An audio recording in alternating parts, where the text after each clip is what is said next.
হরিবল প্রভু, দণ্ডবত প্রণাম। হরিবল প্রভু, প্রণাম। প্রভু, এই যে বৈষ্ণব সেবায় কনিষ্ঠ অধিকারীকে ডাকা হচ্ছে না, তাহলে কনিষ্ঠ অধিকারী সঙ্গ কোথায় গিয়ে করবে? যেখানে মধ্যম অধিকারী উত্তম অধিকারীরা সেবায় এসেছে, কনিষ্ঠ অধিকারীর তো সেখানে উপস্থিত থাকা উচিত, তাহলে সে বেনিফিটেড হবে। প্রশ্ন হচ্ছে সেবা কার সেবা করবেন? মধ্যম অধিকারী। তিনি মধ্যম এবং উত্তমকে ডেকে সেবা করবেন। আর কনিষ্ঠ অধিকারী আসতে পারেন বা তাকেও আমন্ত্রণ করতে পারেন। সেই আমন্ত্রণটি তাকে কৃপাদানের জন্য, যে আরো অনেক মধ্যম উত্তম আসবেন, তাদের কাছ থেকে কৃপা নেবেন, আসুন। কনিষ্ঠকে সেবা করার জন্য আমন্ত্রণ বলেন, এটাই পার্থক্য। যারা বালিশ তারাও আসতে পারেন, কিন্তু তাদের সেবা করার জন্য নয়, তাদের উপকার করার জন্য, তাদেরকে কৃপা দেওয়ার জন্য করতে পারেন। প্রশ্নটা যখন সেবার, তখন মধ্যম এবং উত্তম আসবেন। আর তার সঙ্গে যখন আর সকলকে দান করার প্রয়োজন, তখন আর কাউকে ডাকতে পারেন, যে এরকম মহাবৈষ্ণব আসছেন, পাড়ার লোকের কাছে গিয়ে মহাবৈষ্ণব আসছেন, আসুন তাঁর সেবায় উপস্থিত হন, এই প্রার্থনা। আর যিনি ডাকছেন তিনি মধ্যম অধিকারী গৃহস্থ, তিনি ওই মহাবৈষ্ণব এই মধ্যম এবং উত্তমের সেবা করবেন, এটা বলা আছে এখানে প্রভু। তাহলে হাউ সেবা ইজ ডিফাইন্ড? কারণ একজন বাসায় আসলে তো তাকে আসুন, বসুন, প্রসাদ পান, এবং প্রভু তো সেই মধ্যম অধিকারী উত্তম অধিকারী, ওটা কেউ ডাকা হচ্ছে কনিষ্ঠ অধিকারী, কেউ প্রভু ডাকা হচ্ছে। প্রভু যখন মধ্যম বা উত্তমকে প্রভু ডাকা হচ্ছে, তখন অর্থ যে আপনি আমার অপেক্ষা অধিক এবং ভজনানন্দী বা ভজন পরায়ণ। মধ্যম অধিকারী ভজন পরায়ণ আর উত্তম ভজনানন্দী। মধ্যম অধিকারী নাম গ্রহণ করেন এবং উত্তম অধিকারী নাম ভজন করেন। তাঁরা প্রভু, কারণ তাঁরা বিভবে উপরে, তাদের কাছ থেকে আমার কিছু পাওয়ার আছে, আশীর্বাদ, কৃপা ইত্যাদি পাওয়ার আছে। কনিষ্ঠকেও প্রভু বলা হয়, আর সেখানে সেই আত্মাও তিনি শ্রদ্ধায় শ্রীমূর্তির পূজা করেন। তিনি জানেন যে নাম থেকেই অখিল মঙ্গল হয়, নাম গ্রহণ করেন। এই জন্য এই আত্মা তার বিকাশ হচ্ছে, এখনো ভক্তির দ্বার দেশে সে প্রবেশ করেছেন। অতএব সেই অর্থে তিনি নিত্যকৃষ্ণ দাস এবং সেই দাসত্ব প্রাপ্ত হওয়ার চেষ্টা করছেন, দ্বার দেশে এসেছেন ভক্তির, এই জন্য তাকে প্রভু বলা হয়। আবার অবৈষ্ণব, তাদেরকে প্রভু বলা হয় না, কিন্তু তাদের আত্মাও ওই নিত্যকৃষ্ণ দাস, এবং তাদেরও হরিভক্তি হোক, এই জন্য সম্মান করে তাদেরকে প্রসাদ দেওয়া হয়। এবার কি বলছেন আপনি সেবার? তাহলে সেবাটা কিভাবে ডিফাইন্ড? সেবা হচ্ছে এই বিশেষ সঙ্গের দ্বারা যখন প্রীতিপূর্বক দেওয়া নেওয়া, প্রসাদ দেওয়া, প্রসাদ গ্রহণ করা এবং ভজনের কথা শোনা এবং বলা হবে, এবং তিনি উপরের ব্যক্তি, ভজনে আমার চেয়ে অধিক অগ্রসর হয়েছেন, তখন এইগুলির দ্বারা তাঁর সেবা করা হবে। তদ্বিদ্ধি প্রণিপাতেন পরিপ্রশ্নেন সেবয়া, সেখানে তাঁর কাছে আত্মসমর্পণ, হরিভক্তি সম্বন্ধিত তিনি যা বলছেন বা আমার যা জানার আছে সেই সম্বন্ধে প্রশ্ন, পরিপ্রশ্ন ইত্যাদি। পরিপ্রশ্ন আমি জানতে চাই, তাও হয়। আবার তিনি যা বলছেন সেইটার অনুসারে, সেইটাকে ফেভার করে সেই বিষয়ে আরও তিনি যাতে বলেন, সেই জন্য পরিপ্রশ্ন। আর হচ্ছে সেবা, অর্থাৎ এইগুলি অত্যন্ত প্রীতিপূর্বক তাকে দেওয়া নেওয়া, প্রসাদ গ্রহণ করানো এবং তার প্রসাদ গ্রহণ, তিনি কিছু দিলে সেটা গ্রহণ করা প্রসাদ। আর হচ্ছে ভজনের কথা বলা শোনা। ভজনের কথা বলা শোনা কনিষ্ঠের সঙ্গে করবেন না, সেবার পার্থক্য। মধ্যমে উত্তম নিজাপেক্ষা শ্রেষ্ঠ স্বজাতীয় স্নিগ্ধ আশয়, তাঁর প্রতি যেরকম করবেন মধ্যম অধিকারী, কনিষ্ঠের প্রতি তো করবেন না। কনিষ্ঠকে বলবেন, জানো আমি এরকম এইভাবে ভজন করি, বা তুমি কীভাবে ভজন করো আমাকে বলো, বলবেন না। সুতরাং এখানে মধ্যম অধিকারী তিনি নিজাপেক্ষা শ্রেষ্ঠ, মধ্যম এবং উত্তম, আর কনিষ্ঠ তাদের সঙ্গে যে ব্যবহার করেন, পার্থক্য হচ্ছে না? সেবা ওইটি, ভজনের কথা বলা শোনা ও সেবা। উত্তম বৈষ্ণব বা মধ্যম বৈষ্ণব এসছেন আমার অপেক্ষা শ্রেষ্ঠ, এটা যখন দেখেন কোনো মধ্যম অধিকারী, তখন তিনি ভজনের কথা, নিজের কথা বলেন, আমি এইভাবে করি, হচ্ছে কিনা, ঠিক হচ্ছে। তখন তাই পথ দেখিয়ে নেন যে কোথায় ঠিক হচ্ছে, কোথায় একটু সংশোধন দরকার। আপনি এটা কিভাবে করেন যদি তিনি কৃপাপূর্বক বলেন? এটা তো সবার সঙ্গে করছেন না, করছেন? বলুন, হলো? না, সেরকম সবার সাথে করছেন না। Thank you. আর প্রভু, মঠের যে অনুষ্ঠানের সেবা, ওটার সাথে বাড়ির বৈষ্ণব সেবার কি মানে তফাৎ আছে? এই কারণে কি মঠে সবাইকে গড়ে হরি বল ডাকা হয়? মঠের কথা আলাদা, এখানে মধ্যম অধিকারীর, গৃহস্থ মধ্যম অধিকারীর কথা হচ্ছে তো। ও আচ্ছা, মঠের কথা আলাদা। মঠে এই যে প্রভুপাদ বলেছেন গৌড়ীয় মঠের উৎসব, দাঁড়ান দেখি কথা যদি এইখানেই পাই। গৌড়ীয় মঠের উৎসব কি? সেখানে এই আমোদ প্রমোদ প্রিয় লোক, তাদেরকে ডেকে এনে, এই দেখুন, শিল প্রভুপাদের বক্তৃতাবলী 4, 4th খণ্ড। গৌড়ীয় মঠের সাময়িক উৎসবাদির উদ্দেশ্য। গৌড়ীয় মঠ খাওয়া দাওয়ার জন্য একটা আড্ডা নয়। মলমূত্রের মাত্রা বৃদ্ধি করিবার জন্য খাওয়া দাওয়া বা ধূমপানের দোকান খোলা গৌড়ীয় মঠের উদ্দেশ্য নয়। ধূমধাম প্রিয় কৃষ্ণভক্তি বিনা ইতর কার্য তৎপর ব্যক্তিগণকে সত্য কথা শুনবার অবসর দিবার জন্য, মঙ্গল করবার জন্য গৌড়ীয় মঠের উৎসবাদী। এটা প্রভুপাদের নিজের উত্তর, যিনি গৌড়ীয় মঠ প্রতিষ্ঠা করেছেন তার নিজের উত্তর। তা ধুমধাম প্রিয় লোক, এদের বিয়েতে ডাকলে এরা বিয়ে বাড়ি চলে যাবে, যাবে না? একটা ছোটখাটো একটা গিফট কিছু হাতে নিয়ে বিয়ে বাড়ি চলে যাবে, খুব আনন্দ, সব সেজে গুজে এসেছে, গান গান গান বাজনা হচ্ছে, খাওয়া দাওয়া হবে। সেই ধুমধাম প্রিয় লোক, তাদের যদি বলা হয় আসুন হরিকথা শুনবেন, কেউ আসবে না, কারণ তারা ধুমধাম প্রিয় লোক, ধুমধাম দেখলে আসবে। এই তাদেরকেও নিয়ে আসার জন্য ইতর কার্যে তৎপর ব্যক্তি, ইতর কার্য অর্থাৎ কৃষ্ণেতর বিষয় নিয়ে যাদের সবসময় কারবার, কৃষ্ণতর বিষয়, কৃষ্ণেতর ব্যক্তি, কৃষ্ণেতর অকেশন, বিবাহ, ক্লাব, অনুষ্ঠান, পূজা, এইসব, সেই সব ব্যক্তিকে কি করে আনা যায় হরিভক্তিতে? এই সত্য কথা শুনবার অবসর দেওয়ার জন্য গৌড়ীয় মঠের এই উৎসব আদি। আর বৈষ্ণব অপরাধীরা, এদেরকে কি প্রভু ডাকা যাবে না? প্রভু মানে বড় কথা, প্রভু মানে কে? গুরুদেব, গুরুদেবকে প্রভু বলা হয়। কে প্রভু? গুরুদেব প্রভু। এখন গুরুদেবের সেবক সেবিকা সূত্রে সকলেই আমার সম্মানীয় এবং সম্মানীয়া। সেখানে যারা সেবিকা তারা আমার অপেক্ষা অধিক, সেই জন্য দিদি বলা হয়। এই জগতে ওই বেশিরভাগ দিদিই দেখতাম, বা মা বলা হয়, একটা সম্পর্ক, সম্মানীয়। আর পুরুষ ভক্তদের প্রভু বলা হয়, আপনি আমার অপেক্ষা বিভবে বড়, আমি গুরুদেবের কোনো সেবা করতে পারি না, আপনি করছেন, অতএব প্রভুর ভৃত্যসূত্রে আপনিও প্রভু। তাহলে যারা বিদ্বেষ করবেন তারা তো আর প্রভুর ভৃত্যসূত্রে প্রভু নন, বটে। পিতার পিতৃব্য মানে কি? পিতা যিনি জন্মদাতা পিতা, আর পিতৃব্য মানে পিতৃব্য ওই পিতারই জ্যেষ্ঠ বা কনিষ্ঠ ভাই, বা পিতৃ শশা, বা জ্যেষ্ঠা বা কনিষ্ঠা বোন, কার বাবার। যে কাউকে পিতা ডাকা যায় না, পিতৃব্য বলা যায়। হ্যাঁ, যেখানে তারাও আবার সম্মান করেন, সমাজে সম্পর্ক আছে, তাদেরকে ওই সমীর কাকা বলে ডাকতে পারেন। আর যিনি বাবাকে অবজ্ঞা করেন, ভয়ঙ্কর অবজ্ঞা করেন, তবুও সমাজে থাকেন, তার প্রতি শ্রদ্ধা করেন না, তার সঙ্গে সম্পর্ক রাখেন এই জগতে, প্রাকৃতিক জগতে। তা অপ্রাকৃতে প্রভু বলতে একজনই, প্রভু কৃষ্ণ, প্রভু গৌর নিত্যানন্দ। সেই প্রভুর সাক্ষাৎ ধরিত্বেন সমস্ত শাস্ত্রই গুরুদেব তিনিও প্রভু, কারণ প্রভুর ভৃত্য হিসেবে তিনি প্রভু। গুরুদেব এমন প্রভু যিনি এই প্রভু গৌর, মহাপ্রভু গৌর সুন্দর আর প্রভু নিত্যানন্দের সেবা আমাকে শিক্ষা দেবেন এবং নিযুক্ত করবেন, সেই জন্য গুরুদেব প্রভু। গুরুদেবের গুরু ভ্রাতাগণ প্রভু, গুরুদেবের গুরু ভগিনীগণ মা, মাতৃদেবী। আর প্রভু গুরুদেব তাঁর শিষ্য শিষ্যা তারাও এরকম সম্মানীয়। প্রভু সবাইকে কি করে বলবো? গুরুদেব ছাড়া আর কেউ প্রভু নন, তার সঙ্গে সম্পর্কিত ব্যক্তিগণ, তার সেবার সঙ্গে যুক্ত ব্যক্তিগণ সম্মানীয়, সেই জন্য প্রভু। জি প্রভু বলুন। পালিশ বলে অপরাধী, এই ব্যক্তিদেরকেও প্রভু ডাকা যাবে না? আমরা তো কোনোদিন দেখিনি। প্রভু শব্দটা খুব সংরক্ষিত। প্রভু শব্দটা প্রভুপাদ দিয়েছিলেন, যে মঠবাসী, একজন মঠবাসী অপর মঠবাসীকে নিজাপেক্ষা শ্রেষ্ঠ জ্ঞানে প্রভু বলে সম্বোধন করবেন। তা যিনি প্রভু শব্দটা বলতে দিয়েছেন তার সংজ্ঞা এবং তিনি যে উদ্দেশ্য দিয়েছেন সেটা তো আমরা ভুলে যাচ্ছি। এক মঠবাসী অপর মঠবাসীকে নিজাপেক্ষা শ্রেষ্ঠ জ্ঞানে সম্মান করবেন, তাহলে এখন গৃহস্থগণ তারা তো মঠবাসী নন, গৃহ মঠ। হরিভজন পরায়ণ যে গৃহস্থগণ তাদের গৃহটিও মঠ, অর্থাৎ তারাও মঠবাসী, তারাও শ্রীচৈতন্য মঠবাসী, কারণ তাদের হৃদয়ে চেতনার বিকাশ হয়েছে। এই জন্য গৃহস্থ ভক্ত তারাও মঠবাসী, এবং তিনি আমাপেক্ষা শ্রেষ্ঠ হরিভজনকারী, এই জন্য তাকে প্রভু বলবো। এটাই তো প্রভু শব্দের সংজ্ঞা।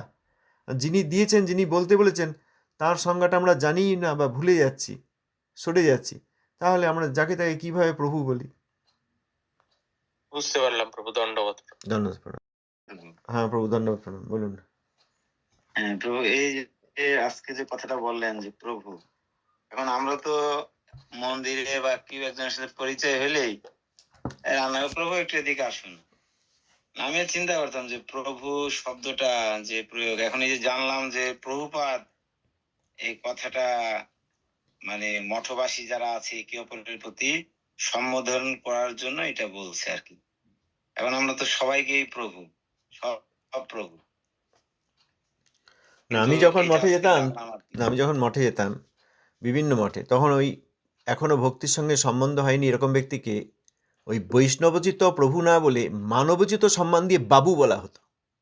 একজন ব্যক্তি আসতেন একটি মঠে, গোবিন্দ বাবু, গোবিন্দ প্রভু বলেননি, তার নাম ভালো নাম, হ্যাঁ, গোবিন্দ দাস সর্দার এরকম একটা কিছু নাম, তো গোবিন্দ বাবু একটু এদিকে আসুন, এই কথা বলতেন, কারণ মানবোচিত সম্মান দিচ্ছেন বাবু বলে।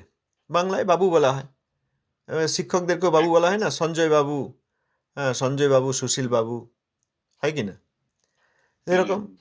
প্রভু বলা আমি দেখিনি, এখন কেন সকলে বলেন আমি জানি না, অপভ্রংশ হচ্ছে, এটা ঠিক হচ্ছে না। আচ্ছা, এটা খুব গুরুত্বপূর্ণ একটা কথা আর কি।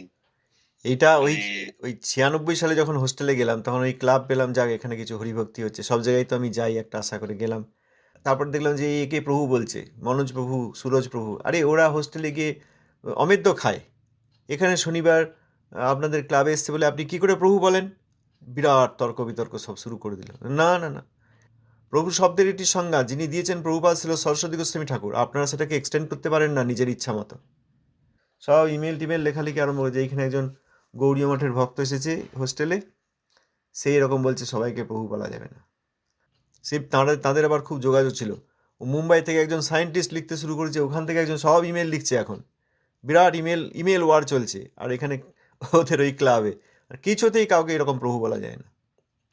তারপরে আবার অনেকে ধীরে ধীরে বুঝলেন, সে 96 সালের কথা, কত 30 বছর আগে। তার বলুন। মানে হচ্ছে যে এটা সম্বোধন সম্মানটা দেওয়া হয় যে তিনি আমার গুরুদেবের বা ভগবানের সেবায় তিনি আমার চেয়ে অগ্রগণ্য, মানে আমার চেয়ে, এই হিসেবে তাকে প্রভু সম্বোধন করা হয়। অবশ্যই, ভজনে আমার কোনো অগ্রসর হয়নি, আমি অগ্রসর হতে পারিনি, এনারা করেছেন, এনারা গুরুদেবের সেবা উত্তম রূপে করছেন, আমি এখনো কিছুই করতে পারিনি। অতএব তাঁরা ওই প্রভু গুরুদেবেরই সেবক সেবিকা সূত্রে সম্মানীয় সম্মান, এই যে বলছেন না, স্বয়ং অমানি হইবে এবং সকল মনুষ্যকে যথাযোগ্য সম্মান করিবে, যিনি বৈষ্ণব তাহাকে বৈষ্ণবোচিত সম্মান করিবে, যিনি বৈষ্ণব নন তাহাকে মানবোচিত সম্মান করিবে। অন্যের প্রতি মানদ না হইলে হরিনামের অধিকার জন্মে না। সম্মান অবশ্যই করতে হবে, বাবু বলে দিদি বলে সম্মান করতে হবে। আবার আর এক হয়েছে, আমরা আগে আলোচনা করছি, মাতাজি, সবাইকে মাতাজি, মানে অনেক দিন আগে এক জায়গায় গেছিলাম, মাই মাতাজি কুকস ভেরি ওয়েল, মানে কি মা এসছে না শাশুড়ি এসছে, অনুসরণ করে দেখলাম কথাটি তিনি তার স্ত্রীর জন্য বলছেন, আমার মাতাজি খুব ভালো রান্না করে। মাতাজি মানে ফিমেল নয়, মাতাজি মানে মাতাজি, সম্মানিয়া মা। আর স্ত্রীকে মা বলে দিলে সাবধান, ব্যবহারেরও পরিবর্তন করতে হবে। তা কি করছেন? করছেন না। এই সবাইকে মাতাজি বলে দেওয়া, এই আর একটা পদ্ধতি হয়েছে, দুই ভুল। ওই সবাইকে প্রভু বলছে ওটাও ভুল, আর সবাইকে মাতাজি বলে স্ত্রীকেও মাতাজি বলছে। ভালো, স্ত্রীকে মাকেও বলতে পারেন, এবার তাহলে ব্যবহার পরিবর্তন করতে হবে, মায়ের মতো সম্মান করতে হবে। কিন্তু মাতাজি বলা যায়, মাতাজি একটা, মা একটা বিশেষ পদ, মা একটা বিশেষ পদ, আর গৃহস্থ ভক্তের স্ত্রী একটি ভিন্ন পদ। সবাইকেই মাতাজি বলতে গিয়ে ওই যে বলে মাই মাতাজি, মাই প্রভুজি, কেন আমার প্রভু কেন বলবেন? আমার প্রভু গৌর সুন্দর, মোর প্রভু মদন গোপাল, নয় এ বলে আমার প্রভু। এখন আবার দেখছি কেউ কেউ পরিবর্তন করেন, আমাদের বাড়ির প্রভু, ভালো বলেছেন, বাড়ির প্রভু মানে বোঝা যাচ্ছে যে স্বামীর কথা বলছেন, কারণ কন্যাগণ স্ত্রীগণ তারা তো স্বামীর নাম নেন না, ঠিক আছে, তাদের আছে, প্রভু কিন্তু আচ্ছা, তাহলে কথাটা খুব গুরুত্বপূর্ণ বলেছেন যে তাহলে আমরা পরিচয় করিয়ে দেওয়ার ক্ষেত্রে আমরা কিভাবে তাহলে আমার সম্বোধনটা স্ত্রী, করবো আর কি। আমার স্ত্রী, এত দোষে এত লজ্জার কি আছে? এই যে হুম। গৃহিণী গৃহ, তিনি হরিভজনময়ী, আমার স্ত্রী বলতে কি অসুবিধা আছে? তিনি আমার স্বামী বলতে কি অসুবিধা আছে? স্বামী অর্থে এখানে পতি। অপরের স্ত্রীকে বা বোন মাতৃজাতিকে মাতাজি বলেই সম্বোধন করা হ্যাঁ যাবে। সে ঠিক আছে, মা হিসেবে দেখলে মা হিসেবে সম্মান হ্যাঁ। করবেন, মা সবাইকে বলা যায়, কিন্তু স্ত্রীকে কি করে বলবেন? কন্যাকেও তো মা বলা যায়, কন্যাও মা, স্ত্রীকে মা বলা যায় না। বলুন আর কি বলবেন? আজকে হ্যাঁ প্রভু, মানে আজকে প্রভু কথাটা আর খুব মানে বিষয়টা বললাম যে প্রভুপাদ আমাদের, উনি এটা উৎসটা কোথায় এটা আজকে জানতে পারলাম আর কি, মানে খুব ভালো লাগছে আর কি অবশ্যই এসব প্রভুজি, কথার ভিতরে। হ্যাঁ প্রভুজি দেখুন, আমি তো ছোট থেকে শ্রী চৈতন্য মঠ এবং বিভিন্ন গৌড়ীয় মঠ যেতাম ছোট থেকে, অতএব প্রভু কি ভালোই বোঝা যেত। প্রথম আমি এই যে এক্সপোজারটা পাই যে কি কি হচ্ছে জগতে, সেটা ওই হোস্টেলে গিয়ে। তখন বিরাট লড়াই, বুঝলেন, আমি করিনি, তাঁরাই করছেন, কেন বলা যাবে না, উনি এই কথা বলেছেন। এখন অন্যান্য কথা সব ভালো কথা বলা হয়, তারা বুঝতে পারেন, তারা সিদ্ধান্তগুলি শোনেন, তো একটা বুঝতে পারেন যে অপসিদ্ধান্তের কথা বলে না, এরকম ধারণা তাদের ছিল তখনই, খুব অল্প সময়ের মধ্যেই তারা সেটা বুঝেছিলেন। যখন এই প্রভু বলা যাবে না, তখন সব বিপদে পড়ে গেল। কি যে লড়াই করেছিল তারা, আপনি বুঝতে পারবেন না। কিন্তু সেটা আমার প্রথম ধাক্কা, যে কেন এরা এটা নিয়ে লড়াই করছে। অতএব 30 বছর আগে সেই সময় আমি যে যুক্তি দিয়েছিলাম, আজও এই ধরুন 1996, তো এখন 2026, 30 বছর হচ্ছে, একই কথা বলছি। প্রভু শব্দটা দিয়েছেন কে? প্রভুপাদ দিয়েছেন, একই কথা। এখন অনেকে জানেন না, সেটা দুর্ভাগ্য। এই জন্যই তো বলি যে প্রচার হলে তো এইগুলো বোঝা দরকার, প্রচারটা হলো কই? সব শব্দেই তো সমস্যা, একটা শব্দের সমস্যা, প্রত্যেকটি কাজের সমস্যা, প্রত্যেকটি সিদ্ধান্ত অপসিদ্ধান্ত, প্রত্যেক মহাবৈষ্ণবের চরণে অপরাধ। তাহলে কি প্রচার, কি করে প্রচার বলবো? হনুমানজি কি রাবণকে প্রভু বলেছেন নাকি? হ্যাঁ, লঙ্কা পুড়িয়ে দিয়েছেন। তৃণাদবী শুনিছে, তার শ্রেষ্ঠ উদাহরণ তিনিই তো দিয়েছেন। শ্রী রামচন্দ্রের চরণে তৃণাদবী শুনিছে। তিনি কি রাবণকে প্রভু বললেন, না মেঘনাথকে প্রভু বললেন, না কুম্ভকর্ণকে প্রভু বললেন? লঙ্কা জ্বালিয়ে দিলেন। আমরা সবাইকে প্রভু বলতে ছুটি কেন? না, ঠিক বলেছেন প্রভু, এখানে তো বলেই দিছে, যিনি বৈষ্ণব নন হ্যাঁ তাকে মানবতীত যত সম্মান আছে আমি তাকে, হ্যাঁ আমার জন্য আমি তাকে হ্যাঁ বললাম আর কি, হ্যাঁ, সেবা আমরা বলি বলি, তো, আমরা দাদা বলি। বলি। হ্যাঁ, উকিল মহাশয়, ডাক্তার বাবু, তারপর শিক্ষক মহাশয়, এভাবেই তো সম্মান করি। কিন্তু প্রভু বলি না, বৈষ্ণব মহাশয় বলি না। আর কি করব, যারা গুরুদেবের প্রতি বা প্রভুপাদের প্রতি যাদের শ্রদ্ধা হয়েছে, তাদেরকে প্রভু কখনো কখনো বলি, কিন্তু যেখানে সে শ্রদ্ধা হয়নি তাকে প্রভু বলি না। কারণ সেটা কি করে বলবো, কি করে তিনি আমার প্রভু? প্রভু কি দুইজন হন? গুরুদেবও প্রভু, আবার যিনি এখনো সেবায় নিযুক্ত হয়নি তিনিও প্রভু। কত প্রভু, কত স্বামী আমাদের, কত বড় অসতী আমরা। কোনো একজন বিবাহিতা স্ত্রী, সতী স্ত্রী, তিনি সবাইকে স্বামী বলেন না পতিদেব বলেন? বলে তো অসতী হয়ে যাবেন। স্বামী তো তার একজনই, তাকেই পতি বলেন। আর আমাদের স্বামী অনেক, আমরা কখনো শুদ্ধ ভক্তের চরণে আত্মসমর্পণ করিনি, এই জন্য সকলকেই ওই একই ওই পদের সম্মান দিতে যাচ্ছি। তা আমরা অসতী ভক্ত নই? ওরা কি বুঝবে, কি বুঝবে? কি প্রভুপাদের শিষ্যগণের অবমাননা ছাড়া এদের কোনো, এরা শ্বাস প্রশ্বাস নেয় না। এত বড় বৈষ্ণব অপরাধী সম্প্রদায় জগতে দেখা যায়নি। সহজিয়ারা যা করেছে তার থেকে আরো বেশি খারাপ করেছে এই অপরাধী সংস্থাটি। এখানে অন্য জায়গায় আছে, জানেন, আমাদের গুরুবর্গ লিখেছেন যে আউল বাউল সহজিয়ারা মহাপ্রভুর ধর্মের প্রচারে সহায়তা করতে এসে বেশি অসুবিধা করেছেন। সহায়তা করিবার ছলে বেশি অসুবিধা করেছেন। এরা সেই জিনিস বুঝতে পারছেন না কেউ, মানে আপনার কথা আমি বলছি না। সহায়তা করিবার ছলে তারা বেশি অসুবিধা করেছে।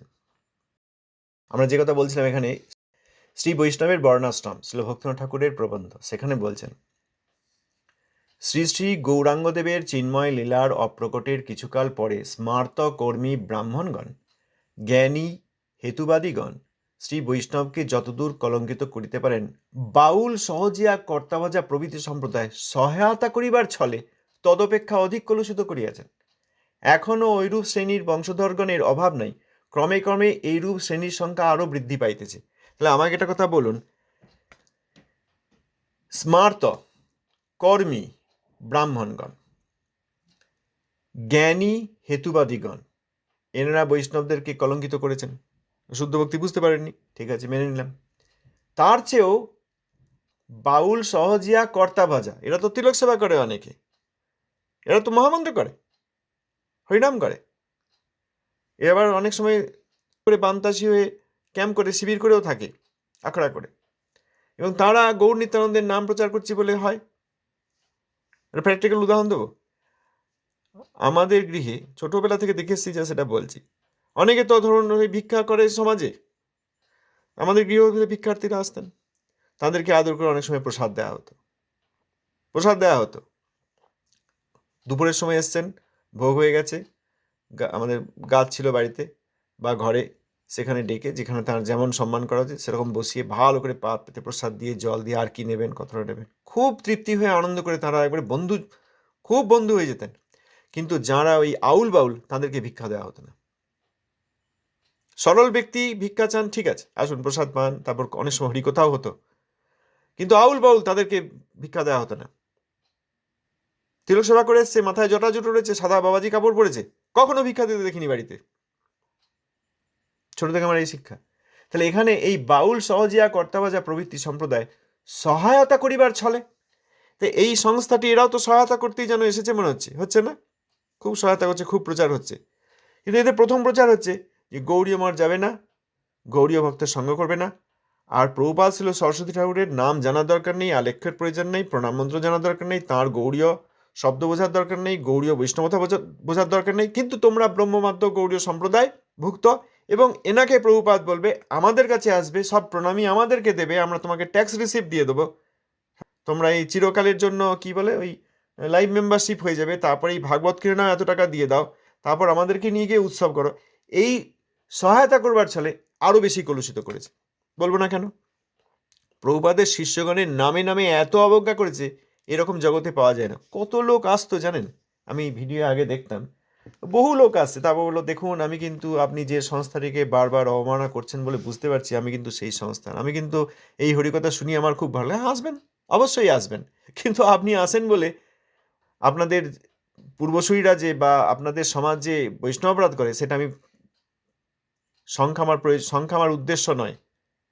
প্রথমে তাদের খুব ভালো লাগতো, আসতেন, কিন্তু সত্যি কথা বলার জন্য অনেক লোক আসেন না। তাহলে কি সত্যি কথা বলে আমরা ছেড়ে দেবো? আমরা কি লোকের ভজনা করব না প্রভুপাদের ভজনা করব? নামহট্ট মানে কি? নামের হাট। এটা কি নামহট্ট না বৈষ্ণব অপরাধের হাট? বলবো না কেন? না বললে হবে কি করে? বেশিরভাগ লোক তো স্বার্থের জন্য সেখানে যান। ব্যবসা হবে, ভালো পত্নী পাওয়া যাবে বা ভালো পতি পাওয়া যাবে, তারপর ভালো সমাজ পাওয়া যাবে, ভালো খাওয়া দাওয়া পাওয়া যাবে, নাচ গান করা যাবে, ভালো সাজা যাবে, এই জন্য যান। হরিভক্তির জন্য কে যান? যারা হরিভক্তির জন্য যান তারা বুঝতে পারবেন যে এটা ঠিক জায়গা নয়। তাহলে সেই প্রচারকে অপপ্রচার বলবো না কেন? সহায়তার ছলে তদপেক্ষা অধিক কলুষিত করিয়াছেন কাকে? গৌড়ীয় মঠকে। বলবো না কেন? প্রভুপাদের শিষ্যগণ যখন প্রকট, শ্রী চৈতন্য মঠ এবং অন্যান্য সব গৌড়ীয় মঠে, তখন প্রভুপাদের শিষ্যগণ আচার্য, এবং সেই আচার্যের সঙ্গে আরো অনেকে প্রভুপাদের শিষ্যগণ থাকতেন সব জায়গাতেই, অন্যান্য সব গৌড়ীয় মঠে। তখন আমি বহুবার মঠে গিয়েছি, ছোট থেকে, শিশুকাল থেকে, বুঝলেন?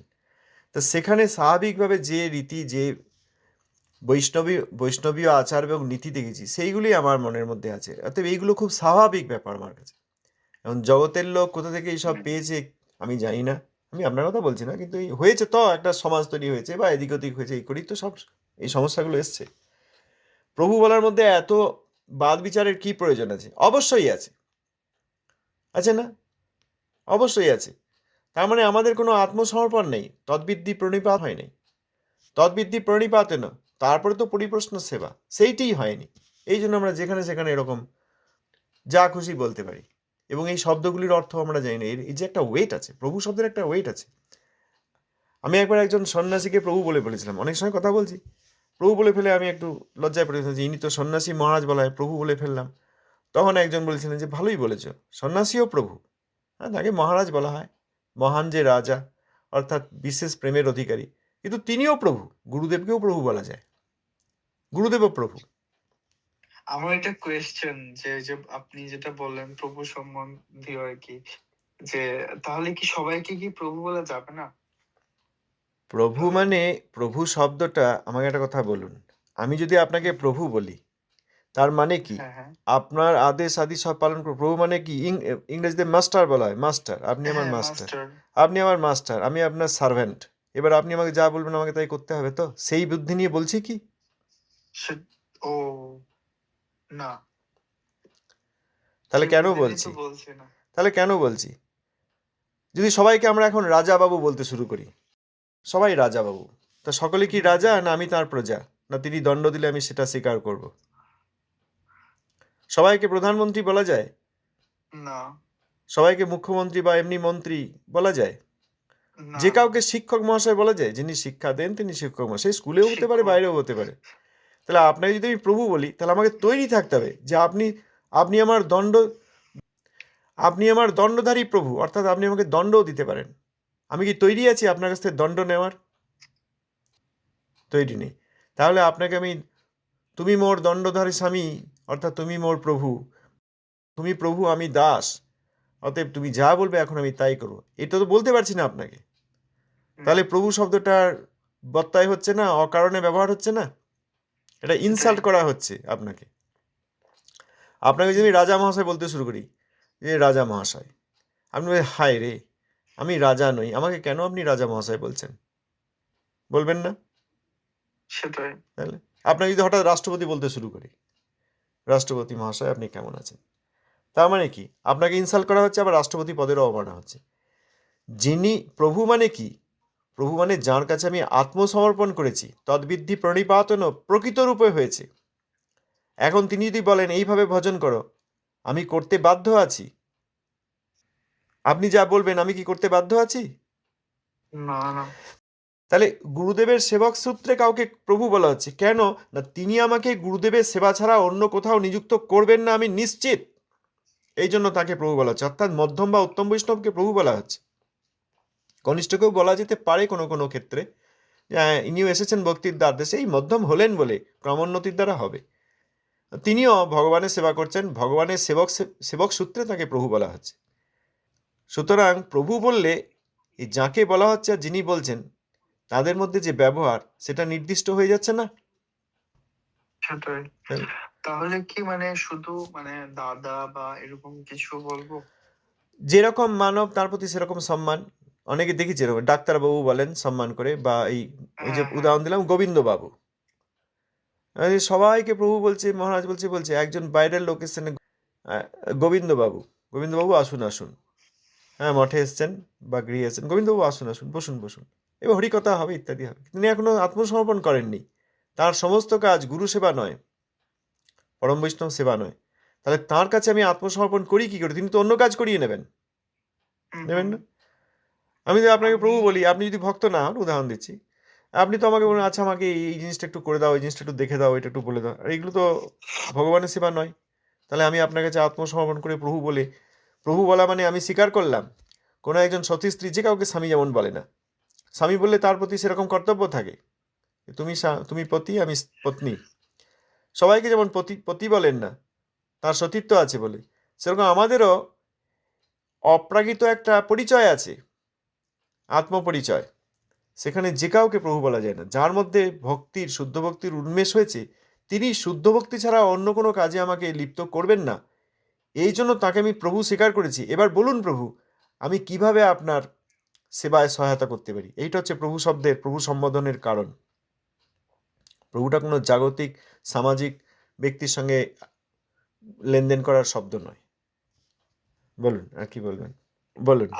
আমি একজন দাদার কাছ থেকে শুনেছিলাম যে হচ্ছে গিয়ে উনি বলেছিলেন আর কি, এই যে এই প্রভু সম্পর্কীয় আর কি, যে মানে গৌড়ীয় মঠ বা সারস্বত পরিবারের সবাই প্রভু বলেন, কিন্তু দেখা যাচ্ছে যে সেই জায়গায় বাবাজি সম্প্রদায় বা যারা রাধাকুণ্ড মানে বাস করছেন, ওনারা দাদাজি বলে সম্বোধন করেন। তো উনি বলেছিলেন যে আমাদের দুই প্রভু, নিত্যানন্দ প্রভু আর মহাপ্রভু, বা আর হচ্ছে গুরুদেবকেও প্রভু বলি, কিন্তু আর কেউ আমাদের প্রভু নন। তো এটা কি মানে এটা কতটুকু যথার্থ এই কথাটা? প্রভু শব্দটা, সম্বোধনটা গৌড়ীয় মঠে প্রভুপাদ দিয়েছেন। হ্যাঁ, আর গৌড়ীয় মঠ যাদের, তারা অবশ্যই বলেছেন। শ্রী রূপ প্রভু, শ্রী সনাতন প্রভু, গৌড়ীয় মঠ তো তাঁদেরই, তারাই তো গৌড়ীয় প্রধান পুরুষ। এখন তার বাইরে কে কি বলছেন, আমি তাদের কাছ থেকে প্রভু শব্দের সংজ্ঞা নিতে যাব না। যাব কি?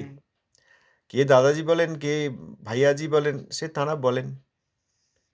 আচ্ছা। গৌর নিত্যানন্দের সঙ্গে সম্পর্কিত সব শুদ্ধ ভক্ত সকলেই তারা গৌর নিত্যানন্দের সঙ্গে অচিন্ত ভেদাভেদ সম্বন্ধে যুক্ত। নিত্যানন্দ প্রকাশ বিগ্রহ গুরুদেব, আবার গুরুদেবেরই বিভিন্ন মূর্তি মহাবৈষ্ণবগণ। অতএব সেখানে গুরুদেবকে প্রভু বলবো আর গুরুদেবের গুরুভ্রাতাকে প্রভু বলবো না, তাও হয় না। আবার গুরুদেবের যার সেবক সূত্রে যিনি সেবা করছেন তিনিও প্রভু নন, তাও সম্ভব নয়। যেখানে গৌর নিত্যানন্দের সেবা এবং সেই সেবার সঙ্গে শুদ্ধভাবে সম্পর্কিত ব্যক্তি, তারা সকলেই আমার অপেক্ষা অধিক এবং আমি তাদের দাস। প্রভু যিনি বলছেন তিনি দাস, আমি কার দাস, তাহলে তিনি আমার প্রভু। এভাবেও দেখুন, এভাবে দেখলেও বুঝতে পারবেন যে আমি যাকে প্রভু বলছি, তাহলে আমার সঙ্গে তিনি আমার প্রভু, তার সম্বোধন হচ্ছে প্রভু এবং সম্পর্ক হচ্ছে প্রভু। আর আমি তাহলে তার কি হলাম? দাস। আমি যাদের যাদের দাস তাদের সকলকে আমি প্রভু বলবো কি না? এই যে শিক্ষক মহাশয় বলা হয়, তার মানে কি? যিনি বলছেন তিনি ছাত্র বা ছাত্রী, ঠিক কি না? তাহলে শিক্ষক, ইনি ছাত্র, অতএব ছাত্র তাকে শিক্ষক মহাশয় বলে ডাকছেন, মাস্টার মহাশয় বলে ডাকছেন। তো সেই রকম আমি যাকে প্রভু বলবো, আমি কি তাঁর দাস? যদি দাস হই তাহলে তিনি আমার প্রভু। এখন আমি কার দাস? আমি কার দাস? গৌর নিত্যানন্দ সপার্ষদ গৌর নিত্যানন্দের দাস। অতএব সেখানে সেই পার্ষদ বর্গের মধ্যে যাঁরা রয়েছেন তারা সকলেই প্রভু। মহাপ্রভু গৌরসুন্দর, নিত্যানন্দ প্রভু, অদ্বৈত আচার্য প্রভু, গদাধর পণ্ডিত প্রভু, শ্রীবাস ঠাকুর প্রভু, শ্রীবাসাদি ভক্তগণ প্রভু, সেই ভক্তগণের মধ্যে গুরুবর্গগণ প্রভু, গুরুদেব প্রভু, গুরুদেবের গুরু ভ্রাতাগণ প্রভু, গুরুদেবের শিষ্যগণ প্রভু, গুরুদেবের প্রশিষ্যগণও প্রভু। এই যে আমাদের সুবল প্রভু আছেন, সম্পর্কে নিয়ে আমাদের গুরুদেবের প্রশিষ্য, তিনি আমার প্রভু। কেন? কারণ তিনি গুরুদেবের সেবা করেন, তার মধ্যে বিভব রয়েছে, তিনি আমার অপেক্ষা উপরে। তিনি যার তার সেবা করেন না, তিনি গুরুদেবের সেবা করেন, সেই সূত্রে তিনিও আমার প্রভু। এইটা না বলতে পারলে, তাঁদের দাস না হতে পারলে, যেখানে যেখানে গুরুদেবের সেবা এবং সেবক বা ভৃত্যসূত্র, সেখানে যদি প্রভু বলতে না পারি, তার মানে আমি দাস হইনি। আচ্ছা, আমি গুরুদেবের দাস কিন্তু গুরুদেবের গুরু ভাইয়ের দাস নই, তা হয়? এই যে বলছেন যে কেবল গুরুদেবকে প্রভু বলে, বাকি দাদাজি ভাইয়াজি যাই বলেন, দাদাজি বলেন। তাহলে গুরুদেবের গুরু সেবার, নিত্যানন্দ সেবার, গৌর নিত্যানন্দের সেবার, সেখানে সমস্ত বিভবের কাছে আমি দাস। সেখানে আবার আমি গুরুদেবের দাস কিন্তু গুরুদেবের গুরু ভাইয়ের দাস নই। গুরুদেবের দাস কিন্তু গুরুদেবের প্রকৃষ্টরূপে সেবা করেন যে গুরু ভ্রাতা, জ্যেষ্ঠ গুরু ভ্রাতা, তাঁর দাস নই। গুরুদেবের প্রশিষ্য যিনি, তাঁর দাস নই। তারা সকলেই তো গুরুদেবের সেবা করছেন, অর্থাৎ গৌর নিত্যানন্দের তারা ভক্ত। অতএব সেখানেও এনাকে প্রভু বলবো, ওনাকে প্রভু বলবো না, তাও হয় না। অভিন্ন গুরুপাদ পদ্ম যেখানে বলছি, গুরুদেবের গুরু ভ্রাতাগণ অভিন্ন গুরুপাদ পদ্ম, ওই মনে হচ্ছে ভিন্ন রূপ কিন্তু আসলে অভিন্ন, অতএব গুরুদেবই। এখন বুঝতে পেরেছি প্রভু। আচ্ছা, ধন্যবাদ, প্রণাম। বলছি, আমি তো আপনার গুরু পাদপদ্মর দর্শনও করতে পারিনি, আপনি তাহলে আমাকে কেন প্রভু ডাকেন? এটা তো তাহলে ভুল হচ্ছে। দর্শনটা কি কোনো গুরুদেব কি মর্তবস্তু? গুরুদেব কি মর্তবস্তু? পরম বৈষ্ণব কি মর্তবস্তু যে আমার প্রাকৃত চোখ দিয়ে দেখে নিতে হবে? বলুন। তা আমার তো বৈকুণ্ঠ দর্শনও নেই। কোনো দর্শন নেই, দর্শন হবেই আশা করছেন, দর্শন হবেই আশা করছেন। এবং গুরুদেবেরই বিভিন্ন বিভব, সেখানে আপনার সম্মান। আপনি কি আমাদের পতিত পাবন প্রভুকে সম্মান করেন না? তাকে পরম গুরুদেব মানেন তো নাকি? না, সেটা তো শ্রমণ মহারাজকেও মানি। তাহলে যখন আপনি মানেন মানে আপনি সম্মান করেন, মানে তো সম্মান করেন, কিভাবে সম্মান করেন? পরম গুরু রূপে সম্মান করেন না? পরম গুরুরই আরেক রূপ বলে সম্মান করেন। তাহলে পরম গুরুর আরেক রূপ বলে যখন সম্মান করেন, তখন আপনিও সম্মানীয় হলেন। যেখানে গঙ্গা জলের প্রকাশ বা গঙ্গা জলের স্পর্শ রয়েছে, এক বিন্দু গঙ্গা জল রয়েছে, সেখানে তো গঙ্গা দেবী রয়েছেন। আমি নিজে গিয়ে গঙ্গা থেকে গঙ্গা জল নিয়ে আসিনি, কিন্তু কেউ এনে এখানে ঘরে দিয়েছেন, সেই ঘটিতে গঙ্গা জল রয়েছে, তাহলে সেখানেও তো সেই সম্মান রয়েছে না? অতএব দেখিনি, করিনি, সেবা করিনি, ওটা বলা যায় না। দুই দিকেই রয়েছে, গুরুদেবের বিভিন্ন রূপ, সেখানে আপনার সম্পর্ক রয়েছে। আরেকটা হচ্ছে যে বৈকুণ্ঠ দর্শন এখনো হয়নি, বৈকুণ্ঠ দর্শন আমি চাই, এই কথা বললেও তার মধ্যে ওই গঙ্গা জলের প্রভাব রয়েছে, সেবা সূত্র রয়েছে। আপনি কি কোনো সেবা করছেন না? শ্রবণের দ্বারাও তো সেবা করছেন। শ্রবণ তো প্র্যাকটিক্যাল। এই যে আমরা শ্রবণ করছি, এমন নয় যে শুনে নিচ্ছি, কর্মীর ভাব, শুনে নিচ্ছি, এবার প্র্যাকটিক্যালি কখন করবো, একটা ধূপটা জেলে কখন দেবো, এই যে কর্মীরা ভাবে। আপনি যে শ্রবণ করছেন, কার কথা শ্রবণ করছেন? আমি কি আমার মাসি পিসির কথা বলতে এসেছি? এখানে কার কথা শ্রবণ করছেন? ভক্তিবিনোদ ঠাকুরের কথা শ্রবণ করছেন। পেলাম কোথা থেকে? প্রভুপাদ দিয়েছেন এই গ্রন্থ। পেলাম কোথা থেকে? গুরু মহারাজের কাছ থেকে পেয়েছি। এই কথা যারা শ্রবণ করছেন তারা সকলেই সম্মানীয়। এবার তাদের মধ্যে যখন সেবা ভাব এসছে, তখন তারা সকলেই প্রভু হবেন। যেমন যেখানে মানবোচিত সম্মান দেওয়া উচিত, সেখানে বৈষ্ণবোচিত সম্মান দিই না, তেমনি যেখানে বৈষ্ণবোচিত সম্মান করা উচিত, সেখানেও মানবোচিত সম্মান দিয়ে বৈষ্ণবকে অবজ্ঞা করব না। আপনাকে যখন মানবোচিত সম্মান দিই, তাহলে বৈষ্ণব অপরাধ হবে, কারণ আপনাকে বৈষ্ণবোচিত সম্মান দেওয়া উচিত। কোথায় কি সম্মান দিতে হবে, বৈষ্ণবগণ খুব সূক্ষ্মভাবে সেসব বিচার দিয়েছেন, আমাদেরকে সেটা মানতেই হবে। না হলে আমরা কি করে তাদের দাসানুদাস হব? তাহলে মন্দিরে যারা বসবাস করে, দেখলাম যে তাদের যে বেশভূষা আছে বা তারা যেমন চলে, এখন তাদের দেখলে আমাদের সম্বোধনটা কি হবে আর কি? এখানে তো আমরা যাকে তাকে যেমন আর বলা যাবে না, সেটা তো বুঝছি। আমরা যখন মন্দিরে আসলে ডাক দিই, প্রভু একটু এদিকে আসুন। এখন যারা মঠবাস করে আর কি, দেখা গেল আমি মন্দিরে ওখানেই গেলাম কোনো একটা আমার প্রয়োজনীয় একটা জিনিস কিনতে আর কি, কারণ চন্দন এইটা যেটা আনতে আমি হবে। ওদের এখন থেকে সেই চন্দন ক্ষেত্রে কিনি না, না না না না, ওদের থেকে আমি চন্দন কিনি না। অপরাধীদের হাতে দেওয়া চন্দন কি ভগবানকে দেওয়া যায়? হ্যাঁ, অনেকে ধূপ কেনে, চন্দন কেনে, না আমি ওখানে কিছু কিনতে যাচ্ছি না, কারণ কিনলে কি হবে, আপনার অর্থটি সেখানে দাঁড়ান দাঁড়ান দাঁড়ান। আপনি জানি অন্য প্রসঙ্গে বলছেন, কিন্তু বললেন যখন, এটা আমার ক্লারিফাই করা আমার উচিত, নাহলে আমি অপরাধী হব। সেটা হচ্ছে আপনি অর্থ দিলেন, 10টি টাকা দিলেন, সেই 10টি টাকা কোথায় কাজে লাগবে? বৈষ্ণব অপরাধে লাগবেই। যাদের মূল বৈষ্ণব অপরাধ, তারা 10টি টাকা নিয়ে কি করবে? কোনো না কোনো বৈষ্ণব অপরাধ করবে। আচ্ছা, আর হচ্ছে তাদের হাতে তৈরি ধূপ ভগবান নেবেন নাকি? শ্রীমৎ ভক্তি সারঙ্গ গোস্বামী মহারাজ, ভক্তি হৃদয় বন গোস্বামী মহারাজ, ভক্তি রক্ষক শ্রীধর গোস্বামী মহারাজ, ভক্তি দ্বৈত মাধব গোস্বামী মহারাজ, ভক্তি প্রমোদ পুরী গোস্বামী মহারাজ, এনাদের নামে নামে নাম ধরে ধরে এনাদের অপ্রাকৃত চরিত্র নিয়ে এরা কম কলুষিত করেছেন, কম অবজ্ঞা করেছেন। তাদের হাতে ধূপ নিয়ে ভগবানকে ঘোরাবো, ভগবান নেবেন নাকি? হ্যাঁ, গন্ধটা আমার নাকে আপনার নাকে খুব ভালো লাগবে, সেখান থেকে চন্দন ধূপ কেউ কেনে নাকি? এবার বলুন কি বলছেন? না প্রভু, ধন্যবাদ প্রভু। আপনি বাউলকে 10টা টাকা দেবেন? না প্রভু, আমি তো বললাম, ছোটবেলাতে দেখে এসেছি, আউল বাউল তাদেরকে দরজা খোলা হতো না, বা খোলা থাকলেও না। শ্রী রূপ গোস্বামী পাদ, সনাতন গোস্বামী পাদ, এনাদের পোশাক পরে আপনারা যে কদাচার করছেন, তার দ্বারা রূপ সনাতনকে অবজ্ঞা করছেন। আপনাদের খাওয়া থাকা বা এই জীবনযাত্রার কোনো সহায়তা আমরা করলে শ্রী রূপপ্রভুর প্রতি অবমাননা হবে। সেই রকম এখানেই বৈষ্ণব অপরাধ, সেখানকার সহায়তা করলে আমি একদিকে সেবা করার চেষ্টা করছি, আর একদিকে সেখানে গিয়ে অবজ্ঞাকে সহায়তা করছি। কি করে করি?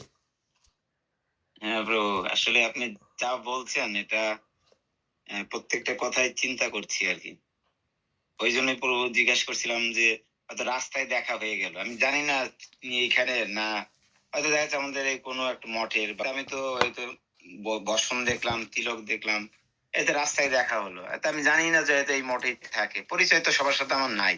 সেই ক্ষেত্রে যদি দেখা হয় আমার সামনাসামনি পরে, আমি এইটাই বুঝতে চাচ্ছিলাম যে তখন সম্বোধনটা কি হবে আর কি। এটা আমরা যেমন সচরাচর সবাইকে যেমন বলি সেটা বললাম না, কিন্তু ওই ক্ষেত্রে কি আমি তাকে কি সম্বোধন করবো আর কি, যে এটাই বলতে চাইছিলাম আর কি। তাহলে গুরুবর্গ কি বলেছে দেখুন না। এই দেখুন, শ্রী রামানুজ স্বামীর উপদেশ 49, সজ্জন তোষণী 7:4, কে লিখছেন? স্বয়ংশীল ভক্তিবিনোদ ঠাকুর মশাই। তাঁর লেখা আমার কাছে উপনিষদ, উপনিষদের সার, উপনিষদের সার। ঠাকুর মশাই যা লিখেছেন এটা উপনিষদের সার। সব উপনিষদগণ সে কথা বলেন নাই, শ্রুতিগণ সে কথা বলেন নাই, সূক্ষ্মধী শ্রুতিগণ যে কথা বলেছেন তাদেরও সার লিখেছেন ভক্তিবিনোদ ঠাকুর মশাই। অতএব আমাকে সবসময় উপনিষদের শ্লোক সংখ্যা বলতে হবে না, এইগুলিই আমার কাছে উপনিষদেরও মুকুটমণি। এখানে ঠাকুর মশাই বলছেন, গুরুর প্রতি অপরাধী ক্রূর ব্যক্তিগণকে কখনো দেখিবে না। গুরু ও বৈষ্ণবের যাহারা একনিষ্ঠ, এরূপ পুরুষদিকে সহিত সর্বদা সঙ্গ করিবে। তাহলে কথা হচ্ছে, অপরাধী কোনো সম্প্রদায় বা অপরাধী যারা শিখেছেন সেই সব ব্যক্তির সঙ্গে দেখা হয়ে গেলে কি করব? মুখ দেখতে বারণ করেছেন। আবার বলবার কোথায় প্রশ্ন এখানে? বলবার, সম্বোধন করবার, সম্মান করবার, যে প্রভু বলবো, দাদা বলবো না, ভাই বলবো না, জামাইবাবু বলবো, মুখ দেখতে বারণ। গুরুর প্রতি অপরাধ, আচ্ছা, গুরুর প্রতি অপরাধী ক্রূর ব্যক্তি। সাপ, সাপকে সবসময় কিছু করতে হয় না, দেখলেই ছবল দেয়। সাপকে সুসুরি দিতে হয় না, লেজে হাতও দিতে হয় না, লেজে পা দিতে হয় না। অনেক সাপ আছে দেখলেই ছবল দেয়, এটাকে বলে ক্রূর। অকারণে ক্রোধ প্রকাশ করতে পারে, কিন্তু সাপের সেটা সেটা সেই জন্মে সেই শরীরে তার একটা ওই রকম ক্রিয়া রয়েছে, বিভিন্ন প্রকারেরও সাপ হয়। এখানে ক্রূর বলেছেন মানে কি? যে সর্পজাতির যেরকম ব্যবহার বা ধর্ম সেইটি করে কে? ওই গুরুর প্রতি যারা অপরাধী। আচ্ছা, আমাকে এবার বলুন, ভক্তি সারঙ্গ গোস্বামী মহারাজ আমার গুরুদেব নন? হ্যাঁ, অবশ্যই, তিনি আমার গুরুদেবেরই আরেক রূপ। তাঁর প্রচারকে যারা অসম্মান করে বলে যে তিনি প্রচার করতে পারেন নাই, তাহলে তিনি ক্রূর ব্যক্তি বা তাঁরা ক্রূর ব্যক্তি নন? তাদের প্রতি ঠাকুর মশাই কি বলেছেন? কখনো কখনো দেখিবে না। তো মুখ নিচু করে যাই তো। যেখানে কলি আছে, একলব্য আছে, বৈষ্ণব অপরাধী আছে, মুখ নিচু করে যাই। সেখানে আবার দেখা হওয়া, কথা বলা, সম্বোধন করার কি আছে প্রভু? আমি তো বুঝতে পারছি না। ঠাকুর মশাই বলেন নেই। গুরু ও বৈষ্ণবে যাহারা একনিষ্ঠ এরূপ পুরুষদিকে সহিত সর্বদা সঙ্গ করিবে। সঙ্গ সম্বন্ধে আমরা খুব সাবধান। যাদেরকে দেখতে বারণ করেছেন তাদের আবার সম্বোধন তাদেরকে আবার কি বলবো? তাদেরকে এটা বলা যায় যে আপনারা অকারণে অপরাধ করছেন, পরিত্যাগ করুন, এটা বলা যায় যদি শুনতে চান। না চাইলে ধরে ধরে কাউকে বলতে যাচ্ছি না আমরা। বলুন কি ভুল বললাম? আমার কথা বলছি না। ঠিক আছে, হ্যাঁ, না ঠিক আছে প্রভু, না আমি বললাম যে যদি চিনতে পারি না যে কি কোন সম্প্রদায়ের পথে দেখা হলো, হয়তো সামনাসামনি পড়ে গেল, আমি জানি না যে সে কোথায়, কোন আন্তর্জাতিক সংস্থা না অন্য কোনো জায়গার দেখা হলো, এই জন্য বলছি যে সম্বোধনটা কি হবে। দেখা হলে এটাই প্রভু। দেখা হলে দেখতে হবে, কে কি জানতে হবে। না জানা থাকলে কি করব, আর জানা হলে কি করব সেটা তো নির্দিষ্ট করা আছে। জানতে হবে, তো পরিচয় নিতে হবে।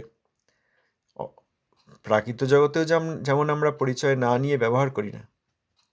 যিনি শিক্ষক মশাই তাকে শিক্ষকের সম্মান দিতে হবে, যিনি পকেট মার তার থেকে সাবধান থাকতে হবে।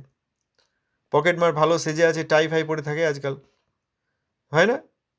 দেখে চেনা যায় না, এবার অ্যাটর্নির মতো দেখতে লাগে কিন্তু আসলে পকেট মার। কি করবেন তখন? উকিলবাবু বলবেন না পকেটকে সাবধান করবেন? সেটাই ভেবে দেখুন। গুরু ও বৈষ্ণবে যাহারা একনিষ্ঠ এরূপ পুরুষ দিকে সহিত সর্বদা সঙ্গ করিবে। তাহলে এই বাক্যে ঠাকুরমশাই, এই বাক্যাংশে ঠাকুরমশাই কি বলেছেন? গুরু এবং বৈষ্ণবে যাহারা একনিষ্ঠ, অর্থাৎ নিশ্চিত আমি তাদের সঙ্গে সর্বদা সঙ্গ করব। যতক্ষণ যাই না তখন বুঝে নিতে হবে যে কোথায় খেতে যাচ্ছি, কোথায় ধূপ কিনতে যাচ্ছি, কোথায় পড়াতে যাচ্ছি, কোথায় সঙ্গ করতে যাচ্ছি, কোথায় হ্যান্ডশেক করতে যাচ্ছি, নয় কোথায় শুনতে যাচ্ছি, কোথায় শোনাতে যাচ্ছি। সেগুলো বুঝে আমাদের করতে হবে।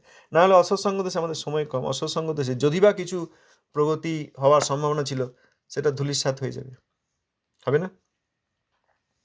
সবসময় জিম যায়, এক্সারসাইজ করে, খুব সাবধানে থাকে, ভালো ভালো জল ফুটিয়ে খায়, সব করে, একদিন একটুখানি 2 বিন্দু বিষ পান করে নিল, তার কি হবে? তখনই মৃত্যু হয়ে যাবে।